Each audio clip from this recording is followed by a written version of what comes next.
নবী রহমাতুল লিল আলামিন নবী একদিন আরবের একটা রাস্তা দিয়া যায়, মক্কা নগরীর রাস্তা দিয়া যাইতে লাগলেন। হঠাৎ করে একটা মহিলা, বৃদ্ধা মহিলা, মাথার মধ্যে একটা কাপড়ের গাঁটি বাঁধিয়া এমন ভাবে রওনা করতেছে, আর আমার নবীর গালিগালাজ করে, মুহাম্মদের দেশে আমি আর থাকতাম নারী, মুহাম্মদ আমারে জাদু করে ফেলবে, এই কথাবার্তা বলিয়া বলিয়া যাইতে লাগলেন।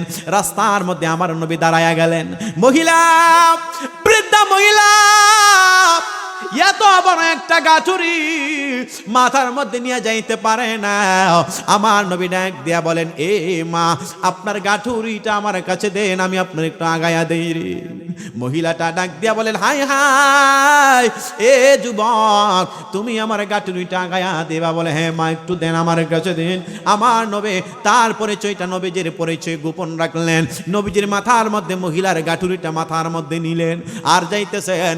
মহিলাটা লাঠি বর বর করে রওনা করলেন। হঠাৎ করে মহিলাকে আমার নবী জিগায়, মা, মক্কা ছেড়ে কোথায় যান?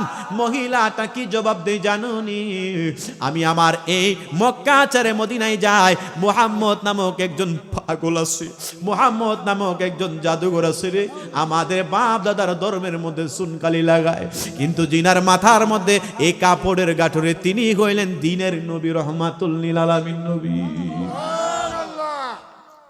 নবীর শিক্ষা মুসলমান, হায় হায় হায় রে, সময় পাবো না বন্ধুরি। আমার নবীজির মাথা মুবারকের মধ্যে এই কাপড়ের গাঁটুরিটা দ্বীনের নবী, যেই নবীর কারণে আল্লাহ তামাম জগৎরা বানাইছে। আমার নবী হাদিস শরীফের মধ্যে ডাক দিয়ে বলে, কুনতু নাবিয়্যা ওয়া আদামু বাইনার রূহি ওয়াল জাসাদ। যখন আদম নবী ছিল না, তখনও আমি নবী হিসাবে ছিলাম। আর ওই নবীজিরে গালিগালাজ করে ওই নবী মহিলার গাঁটুরিটা মাথার মধ্যে লইয়া লইয়া রওনা করেছে। কেমন নবী? আল্লাহর নবী জিগায়, মা, ও মা, কেন যান? মক্কা ছেড়ে কোথায় চইলা যান?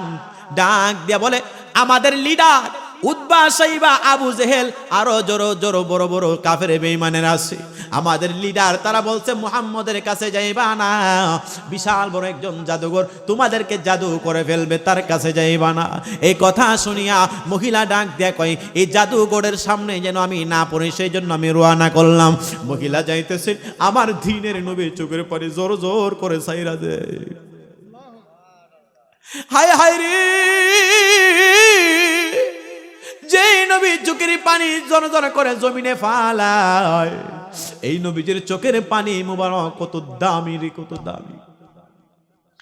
আল্লাহ পাক রব্বুল আলামিন জিবরাইল পাঠাইলেন, আমার নবীর যারা কাফেররা বেঈমানেরা কষ্ট দিত রে, নবী যখন সেজদা মুবারক দিতেন, আবু জেহেল, উতবা, সাইবা নবীজির ঘাড় মুবারকে উটের নারী ভুঁড়ি গুলা ছেড়ে দিত।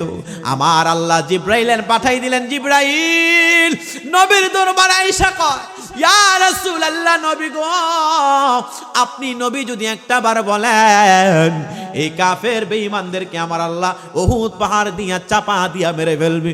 আমার নবী ডাক দিয়া কয়, এ জিবরাইল, আমি নবী মুসা নবীর মতন না, তিনার উম্মতেরা তিনার কথা না মানার কারণে আল্লাহর কাছে বদদুয়া করলেন, উম্মত মইরা সরকার হয়ে গেছে। দাউদ নবীর উম্মতেরা দাউদ নবীর কথা মানে নাই, না মানার কারণে আমার আল্লাহ দাউদ নবীর উম্মতদেরকে বানর বানাইয়া দিয়েছে। এ জিবরাইল,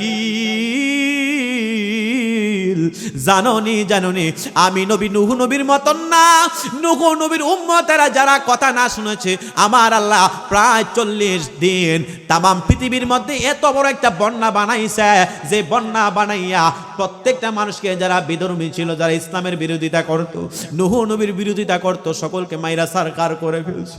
দিনের নবী ডাক দিয়ে বলে, এ জিবরাইল, আমি মুসা নবীর মতন না, ঈসা নবীর মতন না, আমি নবী রহমাতুল লিল আলামিন নবীজি, আমার উম্মতের যদি বদদুয়া করি, আমি নবী কার কাছে ইসলামের দাওয়াত দিব রে? হায় হায়, ওই দিনের নবী মাথা মুবারকের মধ্যে গাঁঠিরা নিয়া চোখের পানি জোর জোর করে ফালায়। আর মহিলাটা নবীজির যত বদলামাসি করতেছে আমার নবী সহ্য ধৈর্য ধারণ করে আছেন। আজকে যদি আপনি একটু তাকায়া দেখবে মুসলমান, সাধারণত আমিও তো রক্ত মাংসে মানুষ, আমাদের নামে যদি কেউ কোন সংস্থার কথাবার্তা বলে আমরা সাথে সাথে প্রতিবাদ করি কি করি না? মুসলমান নবীর শিক্ষায় এটা না, নবীর শিক্ষায় এটা না রে। নবী রহমাতুল লিল আলামিন নবী মাথা মুবারকে সেই গাঠুরিটা অনেক কষ্ট করে মহিলার বাড়ির মধ্যে পৌঁছায়া দিতেছেন। মহিলা গড়ের মধ্যে যাইতেছেন, যাওয়ার মধ্য দিয়া কয়, এ যুবক তোমারে আমি চিনি না, এত কষ্ট করে রে আমার গাঠুরিটা আমার বাড়ির মধ্যে পৌঁছায়া দিলা, তোমার জন্য আমার অনেক ভালোবাসা আছে, অনেক মহব্বত আছে।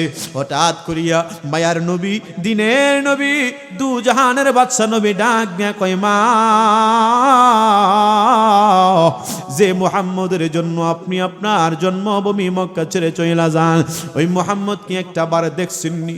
মহিলাটা ডাক দিয়া কয়, না না বাবা, আমি দেখি নাই। আমার নবী রহমাতুল লিল আলামিন নবী চোখের পানি জোর জোর কইরে ছাইরা দিয়া কয়, মা, যিনি আপনার চোখের সামনে আছে তিনি রহমাতুল লিল আলামিন। আল্লাহর নবী রহমাতুল লিল আলামিন চোখের পানি জোর জোর কইরে ছাইরা দেয়। আর মহিলাটা আসন মানে তার হঠাৎ করে এমন একটা অবস্থা হয়ে গেল, হায় হায় হায়, যিনি আমাকে এত কষ্ট করে এত দূর পর্যন্ত আগায়া দিলেন, উনি কোনদিন জাদুঘর হইতে পারে না, উনি কোনদিন জাদুঘর হইতে পারে না। এ মুহাম্মদ, আপনি যদি মুহাম্মদ হয়ে থাকেন গো, কোনদিন আপনি জাদুঘর হতে পারেন না। কোনদিন একজন খারাপ মানুষ একটা বৃদ্ধা মহিলার এই কাপড়ের গাঁটি তিনি আগায়া দিবে না, বলুন ঠিক না বেটি? আমার নবী উম্মতকে এমন ভাবে দিনের পথে এনেছেন, আজকে সেই নবী রহমাতুল লিল আলামিন নবীর উম্মত হইয়া সেই নবীর শিক্ষাকে ভুলে গেলাম। মুসলমান বাবা ভাইয়েরারে, জানি না কোনোদিন আপনাদের এই এলাকার মধ্যে আমার আর আশা হবে কিনা। না, একটা মাহফিল আছে আমার 19 তারিখে কামালমুরা, একটা দরবার শরীফ আছে মনে হয় না, ওইখানের মধ্যে আমি দাওয়াত রাখছি। আলহামদুলিল্লাহ বলেন। এখান থেকে দাওয়াত, এখান থেকে মাইক ধরে আমি আমার মাহফিল আরেকটা আছে হবিগঞ্জে, আল্লাহ তাআলা যদি কবুল করে, জোরে বলুন আমিন। এ মুসলমান বাবা ভাইয়েরা, আল্লাহর নবী রহমাতুল লিল আলামিন নবীর ছিল শিক্ষা, এ উম্মত তোমাদেরকে আমি নবী জানায়া যাই, তোমরা মানুষদেরকে কষ্ট দিবা না। আল মুসলিমু মান সালিমাল মুসলিমুনা মিন লিসানিহি ওয়া ইয়াদিহি, আমার আপনার জবান দিয়া যেন অপর মুসলমান কষ্ট না পায়, আমার নবী শিক্ষা ছিল ওইটা। আল্লাহ পাক রব্বুল আলামিন সেই শিক্ষা হিসেবে কবুল আর মঞ্জুর করেন, জোরে জোরে বলুন আমিন। আল্লাহ কোরআনে ডাক দিয়া বলেন, ফামাইয়া আমাল মিসকালা যাররাতিন খায়রান ইয়ারা ওয়া মাইয়া আমাল মিসকালা যাররাতিন শাররান ইয়ারা। আমার আল্লাহ জানাই দিলেন, বান্দারা আমি আল্লাহ তোমাদেরকে জানাইয়া দিলাম, যাররা পরিমাণ নেক আমল যদি করো রে, আমি আল্লাহ তার প্রতিদান দিয়ে দেব, আর যাররা পরিমাণ খারাপ কাজ করো তার প্রতিদান আমি আল্লাহ দিয়ে দেব। আমার আল্লাহ কোনোদিন বান্দার প্রতি জুলুম করে না।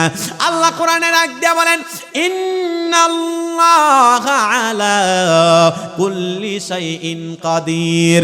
আমার আল্লাহ পাক রব্বুল আলামিন সর্বশক্তিমান। মুসলমান বাবা ভাইয়েরা, এই জন্য সর্বশেষ একটা কথা বলে দেয়া যায়, আপনারা যেই কাজ করেন না কেন, কোনোদিন মানুষের হক মারবেন না, বান্দার হক মারবেন না, মা বাবার হক মারবেন না। এই হক আমার আল্লাহ কোনোদিন মাফ করবে না, বলুন ঠিক না বেঠিক? এ মুসলমান বাবা ভাইয়েরা, এই আউলিয়া বাজারে অনেক বড় একটা ব্যবসায়ী বাজার। আমার সাউন্ডটা শুনতেছেন আপনারা, ইউটিউবে হাফেজ জাহিদুল ইসলাম ফারুক লিখে ওয়াজ পাইবেন অগণিত, অন্তত 1,500-2,000 ওয়াজ আছে। আলহামদুলিল্লাহ বলেন না? বাংলাদেশ ভারতে মিলে আমার অনেক অন্তত 2,000 প্লাস হবে। আলহামদুলিল্লাহ বলেন না? আজকের মাহফিলটাও অনলাইনে যাবে এবং এটা রেকর্ড পাবেন সুন্নাহ প্লাস অথবা ইউটিউবে হাফেজ জাহিদুল ইসলাম ফারুক লিখলে আপনারা ওয়াজ পাবেন। বন্ধুরে আমার, আল্লাহ কোরআনে ডাক দেয়া কই, বলতেছিলাম এই এলাকার মধ্যে অনেক ব্যবসায়ীরা আছেন, আপনাদের জন্য আজকের এই আয়াতটা একটু শুধু শুনবেন। আল্লাহ কোরআনে ডাক দেয়া বলতেছেন, আচ্ছা অনুবাদটা বললে কই আমার একটু কষ্ট হইব, কারণ অনেকে কই বাহারে এতক্ষণ হুজুর ঠিক আছে না, অনেক একটু বিরুদ্ধে গেছে। আল্লাহ ডাক দেয়া বলেন, বিসমিল্লাহির রহমানির রহিম, ওয়া আহাল্লাল্লাহুল বাইআ ওয়া হাররামার রিবা। আমার আল্লাহ ডাক দেয়া বলেন, আমি আল্লাহ ব্যবসারে হালাল করলাম, আমি আল্লাহ সুদরে হারাম বানাইলাম। এই মুসলমান, আল্লাহ কোরআনে কয় ওয়া আহাল্লাল্লাহুল বাইআ ওয়া হারামার রিবা, আমি আল্লাহ ব্যবসারে হালাল বানাইলাম, সুদরে আমি আল্লাহ হারাম ঘোষণা করলাম। বন্ধুরে, জীবনে যাই করেন কোনোদিন সুদের সাথে লেনদেন করবেন না, সুদের সাক্ষী হইবেন না, কাউরে সুদ দিবেন না, কাউরে সুদ নিবেন না। কারণ যিনি দিবেন, যিনি খাবেন, যিনি লেখবেন, তিনজন একই শাস্ত্রের ভোগী হবেন। সুদের কাহিনী জানুনি রে মুসলমান, একটা ছোট সুদের গুনাহ, আপন মায়ের সাথে সন্তান জিনা করলে যে গুনাহ হয়, তার চাইতে জঘন্য গুনাহ হইল সুদের গুনাহ। কন্যা নাউজুবিল্লাহ। এ মুসলমান, প্রয়োজনে এক ওয়াক্ত খানা কম খাবেন, প্রয়োজনে ভিক্ষা কইরা খাবেন। ইসলামে ভিক্ষা কিন্তু জায়েজ আছে, তবে জায়েজের মধ্যে সর্বনিম্ন হইছে ভিক্ষা। ভিক্ষা কি? সর্বনিম্ন হইছে ভিক্ষা করা। এটাকে আমি বলি না আপনি ভিক্ষা করেন। ইসলামে জায়েজ দুইটা কাজ, একটা হচ্ছে তালাক দেওয়া, আর একটা হচ্ছে ভিক্ষা করা। এটা তাকবীর দেন, নারায়ে তাকবীর, আল্লাহু আকবার, নারায়ে রিসালাত, ইয়া রাসূলুল্লাহ। প্রধান অতিথির আগমন, হযরত মাওলানা মুফতি গোলাম কিবরিয়া আল কাদরি হুজুরের আগমন, নারায়ে তাকবীর, আল্লাহু আকবার, নারায়ে রিসালাত, ইয়া রাসূলুল্লাহ। এই মাহফিলের পক্ষ থেকে লাল গোলাপ শুভেচ্ছা, নারায়ে তাকবীর, আল্লাহু আকবার, নারায়ে রিসালাত, ইয়া রাসূলুল্লাহ। এই মাহফিলের পক্ষ থেকে লাল গোলাপ শুভেচ্ছা। সকলে আওয়াজ দিয়ে বলুন না মারহাবা, মারহাবা। আরেকটু জোরে কর না মারহাবা, মারহাবা। এদিকে এসে বলুন।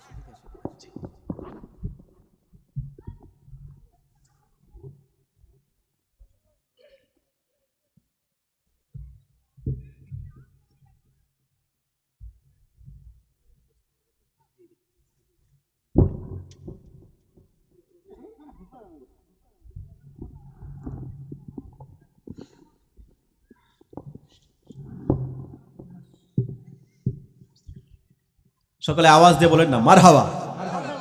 কষ্ট হয়েছে আপনাদের? এতক্ষণ যার কথা বললাম, যিনি সুন্নি জামাতের অলরাউন্ডার, মারাবা হইতাই না রে বাবা। এই জন্য আমার বড় ভাই চলে আসছে। আসলে আমি নিজে ওনার তাফসির শুনি। তাফসির এটা আমাদের আহলে সুন্নাত ওয়াল জামাতের জন্য বিশাল বড় একটা পাওয়া। আমার এই বড় ভাই বাংলাদেশ, ভারতে আমি যাচ্ছি 18 সালের শেষ দিকে ভারতে। তো আমার যাওয়ার আগে থেকে আমার ভাই ভারতে যায়। উনি সেখানে এমন আলোড়ন সৃষ্টি কইরাইছে, সেই জায়গাগুলোর মানুষ ওনারে খুঁজে। আলহামদুলিল্লাহ কইতেন না? তো এই যে এত বড় একজন ইসলামের দাঈ আপনাদের এলাকার আসলো, আমাদের এলাকায়, আমাদের কি একটা দায়িত্ব আছে না? তো যারা দাঁড়াই আছেন, আপনারা দাঁড়ায়া, যারা বসে আছেন হেরাও দাঁড়ান নাকি? এই জন্য আল্লাহ পাক রব্বুল আলামিন আমার ভাইজানের নেক হায়াত দান করে দিন। সকলে জুড়ে বলুন আমিন। আরেকটু জুড়ে বলেন না আমিন।